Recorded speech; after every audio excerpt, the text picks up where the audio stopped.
സുഖമുണ്ടോ എല്ലാവർക്കും അല്ലേ? അപ്പോൾ കഴിഞ്ഞ ക്ലാസ്സിൽ നമ്മൾ ഡയമെൻഷനിങ്ങിനെ കുറിച്ച് പഠിച്ചു. പിന്നെ അതിൻ്റെ കണ്ടിന്യൂഷനായിട്ട് നിങ്ങൾക്ക് എല്ലാവർക്കും മനസ്സിലായിട്ട് വിചാരിക്കുന്നു. ഇന്നിപ്പോൾ നമ്മൾ പഠിക്കാൻ പോകുന്നത് സാധാരണയായിട്ട് ഡയമെൻഷൻ ചെയ്യുമ്പോൾ നമ്മൾ ഉപയോഗിക്കുന്ന കുറച്ച് കോമൺ റൂൾസ് ഉണ്ട്. അതെന്തൊക്കെയാണെന്നുള്ളതാണ്, സാധാരണ വരുത്തുന്ന തെറ്റുകൾ എന്തൊക്കെയാണ്, അതെങ്ങനെ നമ്മൾ ഒഴിവാക്കാം എന്നുള്ളതാണ് നമ്മൾ ഇന്നത്തെ ക്ലാസ്സിൽ നമ്മൾ പഠിക്കാൻ പോകുന്നത്. അപ്പോൾ കഴിഞ്ഞ ക്ലാസ്സുകളിലൊക്കെ പഠിച്ച് നിങ്ങൾ നോട്ട്ബുക്കിലേക്കൊക്കെ എഴുതി വെച്ചിട്ടുണ്ടെന്ന് വിചാരിക്കുന്നു. അപ്പോൾ ഇന്നത്തെ ക്ലാസ്സുകളിലും സ്ലൈഡിൽ ഉള്ള ഇത് ജസ്റ്റ് ഇതിൻ്റെ ചിത്രമൊന്നും വരച്ച് ചെയ്തില്ലെങ്കിലും നോട്ടുകളായിട്ട് നിങ്ങൾക്ക് എന്താണോ മനസ്സിലാവുന്നത് ഇത് കേട്ടിട്ട് അത് നോട്ട് പോലെ നിങ്ങളുടെ ആവശ്യത്തിന് വേണ്ടി, പർപ്പസിന് വേണ്ടിയിട്ട് ഒരു ബുക്കിലേക്ക് എഴുതി വെക്കുക. ഓക്കെ, അത് എന്താണോ മനസ്സിലാവുന്നത്. അപ്പോൾ അത് നമ്മുടെ അങ്ങോട്ടുള്ള നമ്മുടെ ഡ്രോയിങ്ങുകളിൽ കംപ്ലീറ്റ് ഉപയോഗിക്കുന്നത് ആ രീതിയിലുള്ള മിസ്റ്റേക്കുകൾ വരുത്താതിരിക്കാൻ നമ്മൾ ശ്രദ്ധിക്കേണ്ടതാണ്. അപ്പോൾ അത് എങ്ങനെയാണെന്നുള്ളത് ഒന്ന് എഴുതി വെച്ചാൽ മാത്രം മതി. ഓക്കെ, അപ്പോൾ നമ്മൾ നോക്കാം. എക്സ്റ്റൻഷൻ ലൈൻസ് എന്ന് പറയുന്നത് എന്താണെന്നുള്ളത് നമ്മൾ പഠിച്ചിട്ടുണ്ട്. എന്താണ് എക്സ്റ്റൻഷൻ ലൈൻ എന്നുള്ളത്? എക്സ്റ്റൻഷൻ ലൈൻസ് എന്നുള്ളത് ഇപ്പോൾ നമുക്ക് ഇതൊരു ഒബ്ജക്റ്റാണ്. ഈ ഒബ്ജക്റ്റിനെ നമ്മൾ ഡയമെൻഷൻ ചെയ്യണം. അപ്പോൾ നമ്മൾ എന്ത് ചെയ്യണം? ഈ ഒബ്ജക്റ്റിൽ നിന്ന് ഓരോ എക്സ്റ്റൻഷൻ ലൈനുകളുടെ മുകളിലേക്ക് ഓരോ സൈഡിലേക്കും ഡയമെൻഷൻ ചെയ്യാൻ വേണ്ടി ഈ സൈഡ് ഡയമെൻഷൻ ചെയ്ത് ഇവിടുന്ന് ഒരു എക്സ്റ്റൻഷൻ ലൈൻ വരയ്ക്കണം, ഇവിടുന്ന് ഒരു എക്സ്റ്റൻഷൻ ലൈൻ വരയ്ക്കണം. ഇതേപോലെ ഇങ്ങനെ വരയ്ക്കുന്ന ലൈനുകൾക്ക് പറയുന്ന പേരാണ് എക്സ്റ്റൻഷൻ ലൈൻ എന്ന് പറയുന്നത്. ഈ എക്സ്റ്റൻഷൻ ലൈനുകളിൽ ഒബ്ജക്റ്റുമായിട്ട് ടച്ച് ചെയ്തിട്ടല്ല വരയ്ക്കേണ്ടത്. ഈ ഒബ്ജക്റ്റ് ലൈനിന്റെ ഇവിടെ നമുക്ക് ഈ റൗണ്ട് ഇട്ട് വെച്ച ഭാഗത്ത് നിങ്ങൾക്ക് നോക്കിയാൽ മനസ്സിലാവും. ഇവിടെ ഒരു 1 mm ഗ്യാപ്പ് നമ്മൾ പ്രൊവൈഡ് ചെയ്തിട്ടുണ്ട്. അതായത് ഒബ്ജക്റ്റ് ലൈനും ഈ പറയുന്ന എക്സ്റ്റൻഷൻ ലൈനും തമ്മിൽ ഒരു 1 mm ഒബ്ജക്റ്റുകളുടെ ലൈനും എക്സ്റ്റൻഷൻ ലൈനും തമ്മിൽ 1 mm ഗ്യാപ്പ് നമ്മൾ എപ്പോഴും പ്രൊവൈഡ് ചെയ്യണം. ഓക്കെ, അത് ഒന്നാമത്തത്. ക്ലിയർ ആകുന്ന എല്ലാവർക്കും? ഇതേപോലെ ഒരു 1 mm എല്ലാം ഡയറക്റ്റ് ടച്ച് ചെയ്തിട്ടല്ല, ഒബ്ജക്റ്റിലേക്ക് ടച്ച് ചെയ്തിട്ടല്ല ഒരിക്കലും എക്സ്റ്റൻഷൻ ലൈൻ വരയ്ക്കുന്നത്. രണ്ടും തമ്മിൽ ഒരു 1 mm ഗ്യാപ്പ് നമ്മൾ പ്രൊവൈഡ് ചെയ്തിരിക്കണം. എക്സ്റ്റൻഷൻ ലൈൻ വരച്ചതിന് ശേഷം നമ്മൾ ഡയമെൻഷൻ ലൈൻ വരച്ചു അല്ലേ? ഡയമെൻഷൻ ലൈൻ വരച്ചിട്ടുണ്ട്. ഈ ഡയമെൻഷൻ ലൈനിന്റെ ഈ ആരോ കഴിഞ്ഞിട്ട് പുറത്തേക്ക്, എക്സ്റ്റൻഷൻ ലൈൻ കുറച്ചുകൂടെ പുറത്തേക്ക് നിൽക്കുന്നുണ്ടല്ലോ. ഇവിടെ നോക്കിയ ഈ റൗണ്ട് ഇട്ട ഭാഗത്ത് അത് മിനിമം 2 mm പുറത്തേക്ക് ഉണ്ടാവണം. മിനിമം 2 mm പുറത്തേക്ക് അത് ഉണ്ടാവണം. അപ്പൊ നമ്മൾ ഇവിടെ അതായത് ഇപ്പൊ ഇവിടെ വരയ്ക്കുകയാണെങ്കിൽ ഈ ആരോ കഴിഞ്ഞിട്ട് 2 mm പുറത്തേക്ക് എക്സ്റ്റെൻഡ് ചെയ്ത് നിൽക്കണം. ഓക്കെ, അപ്പൊ ഇവിടെ നമ്മൾ നോക്കുകയാണെങ്കിലും ആരോ മാർക്ക് ഇട്ടു, അതിനുശേഷം എക്സ്റ്റൻഷൻ ലൈൻ പുറത്തേക്ക് 2 mm മാറി നിൽക്കണം. ഈ പറഞ്ഞ രീതിയിലാണ് എക്സ്റ്റൻഷൻ ലൈനും ഡയമെൻഷൻ ലൈനും നമ്മൾ വരയ്ക്കേണ്ടത്. ഇനി സാധാരണ കണ്ടുവരുന്ന ആളുകൾ ചെയ്യുന്ന ഒരു മിസ്റ്റേക്ക് ഉണ്ട്. അതെന്താണെന്നാണ് നോക്കാം. അപ്പൊ ഇതൊരിക്കലും ചെയ്യാൻ പാടില്ലാത്തതാണ് ഞാനിവിടെ കോമൺ മിസ്റ്റേക്ക് എന്നുള്ള രീതിയിൽ കൊടുക്കുന്നത്. ഇതേപോലെ, അതായത് എക്സ്റ്റൻഷൻ ലൈനിന് വരയ്ക്കുന്നത് കുറേ വിട്ടിട്ട് വരയ്ക്കുക. അതായത് ഇവിടെ കുറേ ഗ്യാപ്പ് കൊടുക്കുക. അങ്ങനെയും പാടില്ല. എത്രയും പാടുള്ളൂ ഗ്യാപ്പ്? 1 mm ഗ്യാപ്പേ പാടുള്ളൂ. ഇനി ഇവിടെ നമ്മൾ ചെയ്യുന്നത് നോക്കിയേ, എക്സ്റ്റൻഷൻ ലൈനും ഈ ആരോ ഹെഡും ഒരേ ലൈനിൽ എൻഡ് ചെയ്യുക. അതായത് പുറത്തേക്ക് എക്സ്റ്റെൻഡ് ചെയ്യാതെ എൻഡ് ചെയ്യുക. അത് ഞാൻ പറഞ്ഞു, എത്ര പുറത്തേക്ക് എക്സ്റ്റെൻഡ് ചെയ്യണം? 2 mm എങ്കിലും പുറത്തേക്ക് എക്സ്റ്റെൻഡ് ചെയ്തിരിക്കണം. ഓക്കെ, അപ്പൊ ഇങ്ങനെ ഈ രീതിയിൽ ഒരിക്കലും എന്ത് ചെയ്യാൻ പാടില്ല. ഈ കാണുന്ന രീതിയിൽ ഒരിക്കലും ചെയ്യാൻ പാടില്ല. എങ്ങനെ ചെയ്യാൻ പാടുള്ളൂ? ഇവിടെ ഞാൻ ഈ നീല കളറിൽ വരച്ചിരിക്കുന്ന രീതിയിൽ ഡയമെൻഷൻ ലൈനുകൾ വരയ്ക്കാനും എക്സ്റ്റൻഷൻ ലൈനുകൾ വരയ്ക്കാനും പാടുള്ളൂ. ഓക്കെ, ഇനി ഡയമെൻഷൻ ലൈനുകൾ ഒരു കാരണവശാലും എന്ത് ചെയ്യാൻ പാടില്ല? ബ്രേക്ക് ചെയ്യാൻ പാടില്ല. അതായത് ഇപ്പൊ ഇവിടുന്ന് എക്സ്റ്റൻഷൻ ലൈനുകൾ ഒരു കാരണവശാലും ബ്രേക്ക് ചെയ്യാൻ പാടില്ല. ഫോർ എക്സാമ്പിൾ, ഇപ്പൊ ഇവിടെ ഈ ഒരു ഹൈറ്റ് ആണ് നമുക്ക് ഇവിടെ പുറത്തേക്ക് ഡയമെൻഷൻ ചെയ്യേണ്ടതിരിക്കുക. അപ്പൊ ഇവിടുന്ന് തൊട്ടാണല്ലോ, ഏത് സ്ഥലത്തുനിന്നാണോ തുടങ്ങുന്നത് അവിടെയാണ് നമ്മൾ 1 mm ഗ്യാപ്പ് ഇടേണ്ടത്. ഓക്കെ, ഈ ഒബ്ജക്റ്റ് ലൈന് ക്രോസ് ചെയ്ത് കടന്നു പോകുന്ന ഈ ഒരു ഭാഗം ഉണ്ടല്ലോ, അവിടെ ഒരിക്കലും ഗ്യാപ്പ് ഇടാൻ പാടില്ല. അവിടെ എന്ത് ചെയ്യണം? സ്ട്രെയിറ്റ് ആയിട്ട് പുറത്തേക്ക് പോകാനേ പാടുള്ളൂ. ക്ലിയർ ആവുന്നുണ്ടോ?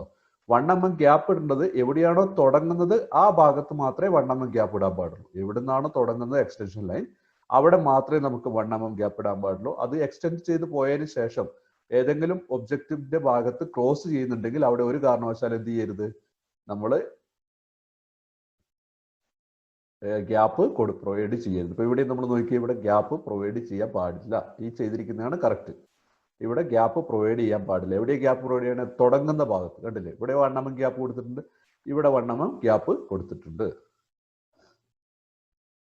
ഇനി കോമൺ മിസ്റ്റേക്ക് സാധാരണ എല്ലാവരും ചെയ്യുന്ന മിസ്റ്റേക്കാണ് ഈ രീതിയിൽ ഇവിടെ കട്ട് ചെയ്ത് കൊടുക്കും. അതായത് ഒബ്ജക്റ്റ് ലൈനിന്റെ ആ ഭാഗത്ത് കട്ട് ചെയ്ത്, ഇത് തെറ്റാണ്. ഒബ്ജക്ട് ലൈനിന്റെ ആ ഭാഗത്ത് അതുപോലെ ഇവിടെ നിന്നുണ്ടോ, ഈ ഒബ്ജക്ട് ലൈനിന്റെ ഭാഗത്ത് ഇവിടെ വര വരച്ചിട്ടില്ല, എന്നിട്ട് ഇവിടം തൊട്ടാണ് തുടങ്ങി. ഇവിടം തൊട്ടാണ് അല്ല തുടങ്ങേണ്ടത്. എവിടം തൊട്ടാ ഏതാണോ ഡയമെൻഷൻ ചെയ്യേണ്ടത് ആ ഭാഗത്ത് തൊട്ട് അതിന്റെ എക്സ്റ്റൻഷൻ ലൈൻ തുടങ്ങണം. അപ്പൊ ഇതൊരു കോമൺ മിസ്റ്റേക്ക്. ഒരു കാരണവശാലും നിങ്ങൾ എന്ത് ചെയ്യരുത്, ഫോളോ ചെയ്യരുത്. ഇങ്ങനെ ഈ രീതിയിൽ വരയ്ക്കാൻ പാടില്ല. ഓക്കെ. ഇനി ഡയമെൻഷൻ ഫിഗേഴ്സ് എന്ന് പറഞ്ഞാൽ അതിന്റെ അക്കങ്ങൾ, നമ്മൾ എഴുതുന്ന അളവുകളുണ്ടല്ലോ, ആ അളവുകൾ ഒരു 3 mm ഹൈറ്റ് എങ്കിലും ആ അക്ഷരങ്ങൾക്ക് ഉണ്ടാവണം. നമ്മൾ ഡയമെൻഷനിങ് ലെറ്ററിങ് പഠിച്ച സമയത്ത് ഹൈറ്റ് എന്താണെന്നുള്ളത് പഠിച്ചു. ഒരു ലെറ്ററിന്റെ ഹൈറ്റ് എന്താണെന്നുള്ളത് പഠിച്ചിട്ടുണ്ട്. അപ്പൊ ഇതിന്റെ ഈ ഹൈറ്റ് എന്ന് പറയുന്നത് എത്ര വേണം? 3 mm ഹൈറ്റ് വേണം. അതുപോലെ തന്നെ ഈ ഡയമെൻഷൻ ലൈനിന്റെ ഇത് സെൻട്രലായിട്ടാണ് എഴുതേണ്ടതെന്ന് പറഞ്ഞിട്ടുണ്ട്. സെന്ററിന്ന്, അതായത് ഈ ഇത് തമ്മിൽ ഡയമെൻഷൻ ലൈനും ഈ എഴുതിയേക്കുന്ന ഫിഗറും തമ്മിൽ ഒരു 1 mm ഗ്യാപ്പ് വേണം. അതായത് ഇതിനെ മുട്ടിച്ചെഴുതാൻ പാടില്ല. ഡയമെൻഷൻ ലൈനിലേക്ക് ഈ അക്കങ്ങൾ മുട്ടിച്ചെഴുതാൻ പാടില്ല. ക്ലിയർ ആവുന്നുണ്ടോ? ഡയമെൻഷൻ ലൈനിലേക്ക് അക്കങ്ങൾ മുട്ടിച്ചെഴുതും. കോമൺ ആയിട്ട് ആൾക്കാർ കാണിക്കുന്ന ഒരു മിസ്റ്റേക്ക് എങ്ങനെയാണെന്ന് നമുക്ക് നോക്കാം. കോമൺ മിസ്റ്റേക്ക് എന്ന് പറഞ്ഞാൽ ഇതേപോലെ ഇങ്ങനെ ചേർത്ത് മുട്ടിച്ചെഴുതും. അങ്ങനെ ഒരിക്കലും എന്ത് ചെയ്യാൻ പാടില്ല, എഴുതാൻ പാടില്ല. എവിടെ എഴുതാൻ പാടുള്ളൂ? എക്സ്റ്റൻഷൻ ലൈൻ, ഡയമെൻഷൻ ലൈനിന്റെ സെന്ററിൽ എഴുതാൻ പാടുള്ളൂ. ഡയമെൻഷൻ ലൈൻ ഇതാണെങ്കിൽ ഇതിന്റെ സെന്ററിൽ, അത് സെന്ററിൽ അല്ലാതെ എഴുതുന്ന ഒരു ഡയമെൻഷനിങ് രീതിയുണ്ട്.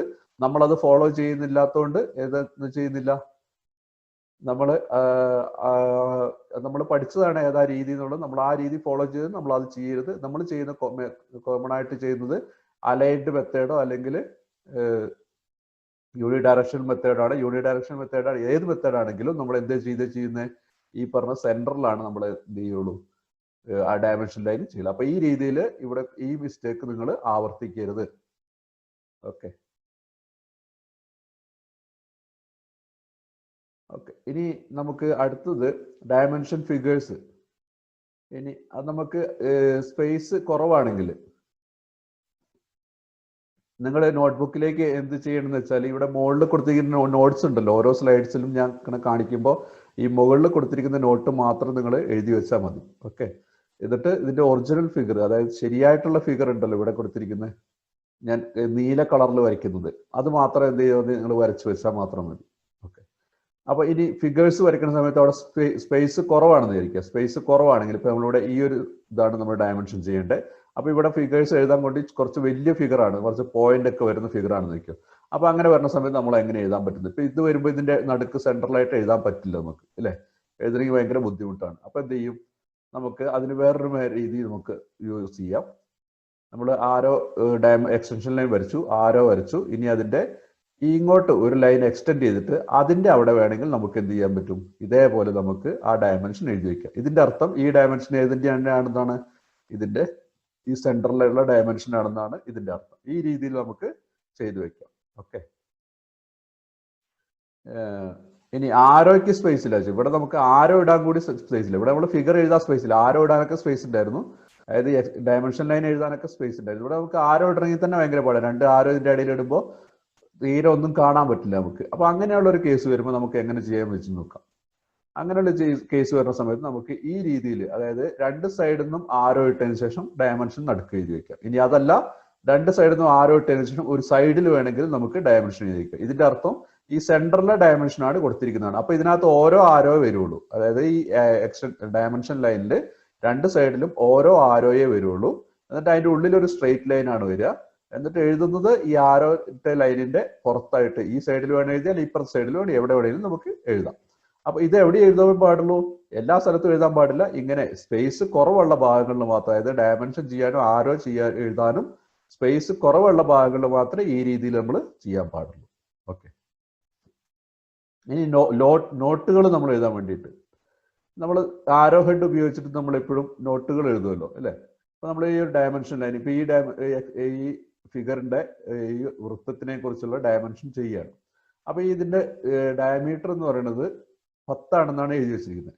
അപ്പൊ ഈ 10 എഴുതി വെക്കാൻ കുറച്ച് ഈ സ്ട്രെയിറ്റ് ആയിട്ടുള്ള, അതായത് ഈ ആരോ ഹെഡ് എന്ന് പറയുന്നത് 30 മുതൽ 60 ഡിഗ്രി വരെ ചെരിവിലാണ് ഈ ആരോ ഹെഡ്, അതായത് ലീഡർ ലൈൻ വരയ്ക്കേണ്ടത്. 30 മുതൽ 60, കുത്തനെയും വരയ്ക്കാൻ പാടില്ല, ഇങ്ങനെ ഹൊറിസോണ്ടൽ ആയിട്ട് വരയ്ക്കാൻ പാടില്ല. ഇങ്ങനെ ഒരു ചെരിവിലാണ് വരയ്ക്കേണ്ടത്. ഈ ചെരിവ് എന്ന് പറയുന്നത് 30 മുതൽ 60 ഡിഗ്രി വരെയാണ്.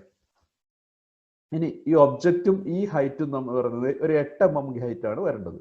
ഇതും തമ്മിൽ മിനിമം ഒരു 8 mm ഹൈറ്റാണ് വരേണ്ടത്. ഓക്കെ, ഇനി അത് കഴിഞ്ഞിട്ട് ഈ എഴുതേണ്ടത് നമ്മുടെ ഈ സ്ട്രെയിറ്റ് ആയിട്ട് വരയ്ക്കുന്ന ഈ ലൈൻ, ഈ ഹൊറിസോണ്ടൽ ആയിട്ട് വരയ്ക്കുന്ന ഈ ലൈനിന്റെ മുകളിലാണ് എഴുതേണ്ടത്. അപ്പോൾ സാധാരണയായിട്ട് മിസ്റ്റേക്ക് വരുത്തുന്നത് എങ്ങനെയാ വെച്ചാൽ ആളുകൾ നോക്കാം. നമുക്ക് ഈ ഒബ്ജക്റ്റിന്റെ ഡയമെൻഷൻ ചെയ്തിട്ട് ഇത് കുറേ ദൂരെ കൊണ്ടുപോയിട്ട് ഇവിടെ ഇത് എഴുതി വെക്കുന്നത്, അതൊരിക്കലും ശരിയുള്ള കേസല്ല, തെറ്റായിട്ടുള്ള ഭാഗമാണ്. അപ്പൊ ഇത് തമ്മിലുള്ള ഒരു ഗ്യാപ്പ് എപ്പോഴും എത്രയും പാടുള്ളൂ, ഒരു 8 mm ഗ്യാപ്പേ പ്രൊവൈഡ് ചെയ്യാൻ പാടുള്ളൂ. ഒരുപാട് ലെങ്ത്തിൽ നമ്മൾ ചെയ്യാൻ പാടില്ല. ഇനി അതുപോലെ തന്നെ ഈ രീതിയിൽ ഇങ്ങനെ ചെയ്തിട്ട് ഇപ്പൊ ഇതേ രീതിയിൽ സ്ട്രെയിറ്റ് ആയിട്ട് അതിൽ എഴുതി വെക്കാൻ പാടില്ല. ഇത് എപ്പോഴും എങ്ങനെ ചെയ്യാൻ പാടുള്ളൂ, ഹൊറിസോണ്ടൽ ആയിട്ട് തന്നെ എഴുതി വെക്കാൻ പാടുള്ളൂ. ഹൊറിസോണ്ടൽ ആയിട്ട് ഈ സ്ട്രെയിറ്റ് ലൈൻ വരയ്ക്കാൻ പാടുള്ളൂ. ഈ ലൈൻ പറഞ്ഞത് ഇങ്ങനെ ഹൊറിസോണ്ടൽ ആയിട്ടേ വരയ്ക്കാൻ പാടുള്ളൂ. ഓക്കെ, അപ്പൊ ഇതാണ് സാധാരണ ആ കോമൺ മിസ്റ്റേക്ക്. ഒരിക്കലും നിങ്ങൾ എന്ത് ചെയ്യരുത്, ഫോളോ ചെയ്യരുത്. അപ്പൊ ഇത്രയും കാര്യങ്ങൾ നിങ്ങൾക്ക് നന്നായിട്ട് മനസ്സിലായിട്ടുണ്ടെന്ന് വിചാരിക്കുന്നു.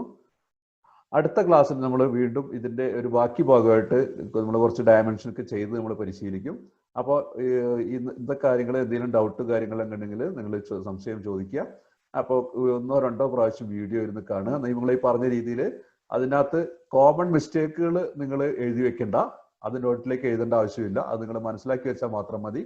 ഈ നോട്ടുകളും അതുപോലെ തന്നെ ഈ വരച്ചിരിക്കുന്ന ഈ ഫിഗറും ഈ നീല കളറിൽ വരച്ചിരിക്കുന്ന ഭാഗവും മാത്രം വരച്ച്, ഇതിങ്ങനെ പെയിന്റ് ചെയ്യൊന്നും വേണ്ട കേട്ടോ, ഈ കളർ ചെയ്യൊന്നും വേണ്ട, അങ്ങനെ ഒന്നും ചെയ്യരുത്. എന്ത് കുറച്ച് നിങ്ങൾക്ക് അട്രാക്റ്റ് ആവാൻ വേണ്ടിയിട്ട് ഞാൻ ചെയ്തു എന്നുള്ളതുകൊണ്ട് നിങ്ങൾ ചെയ്യുമ്പോൾ ആ രീതിയിലൊന്നും ചെയ്യേണ്ട ആവശ്യമില്ല. സാധാരണ വെറുതെ വരച്ചാൽ മതി. എന്നിട്ട് നിങ്ങൾ നോട്ട്ബുക്കിലേക്ക് എഴുതി വയ്ക്കുക. അപ്പോൾ ഇത്രയും കാര്യങ്ങൾ നന്നായിട്ട് മനസ്സിലായിട്ട് വിചാരിക്കുന്നു. അപ്പോൾ നിങ്ങൾക്ക് നല്ലൊരു ദിവസം ആശംസിക്കുന്നു. അടുത്തൊരു ക്ലാസ്സിൽ വീണ്ടും കാണുന്നവരെ നന്ദി, നമസ്കാരം. Thank you.